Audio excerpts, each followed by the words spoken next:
नमस्कार. Writing forever या YouTube चॅनेलवर आपले सहर्ष स्वागत. आज आपण जाणून घेणार आहोत राज्य सरकारतर्फे लाडकी बहीण योजनेच्या 14व्या हप्त्याची नवीन लाभार्थी यादी जाहीर. यादीत नाव पहा. महाराष्ट्रातील माझी लाडकी बहीण योजनेचा 14वा हप्ता लवकरच पात्र महिलांच्या बँक खात्यात जमा केला जाईल, अशी माहिती राज्य सरकारने दिली आहे. या योजनेचे 13 हप्ते यापूर्वीच वितरित करण्यात आले आहेत. अर्ज तपासणी आणि अपात्रता. राज्य सरकारने 13वा हप्ता दिल्यानंतर सुमारे 26 लाख महिलांच्या अर्जांची तपासणी केली.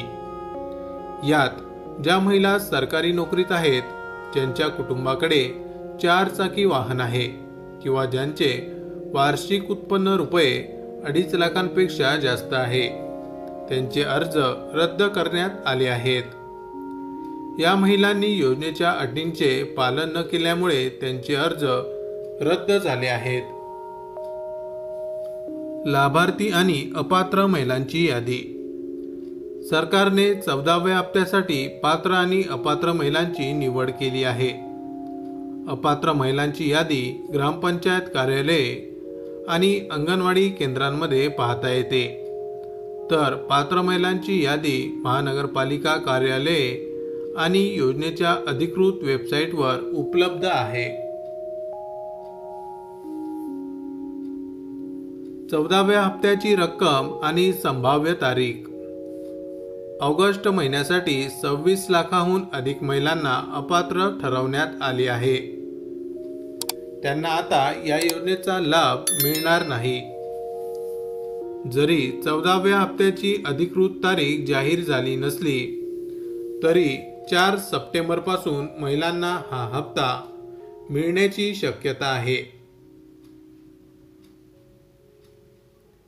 या हप्त्यामध्ये महिलांना ₹1,500 ते ₹3,000 लाभ दिला जाईल.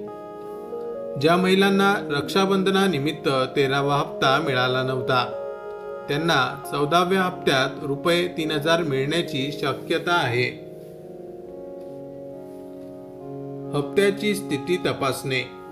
14वा हप्ता जमा झाल्यानंतर महिला योजनेच्या पोर्टलवर किंवा नेट बँकिंग, गुगल पे, फोन पे यांसारख्या ॲप्सद्वारे आपल्या खात्यात पैसे जमा झालेत का ते तपासू शकतात. लाभार्थी यादी कशी तपासायची. 14व्या हप्त्याच्या लाभार्थी यादीत तुमचे नाव तपासण्यासाठी खालील प्रक्रिया वापरा.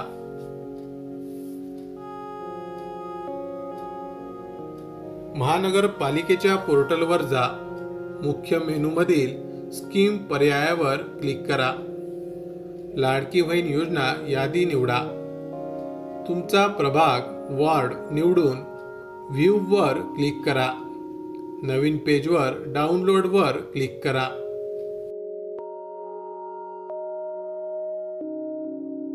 या प्रक्रियेने यादी डाउनलोड होईल, ज्यात तुमचे नाव तुम्ही तपासू शकता.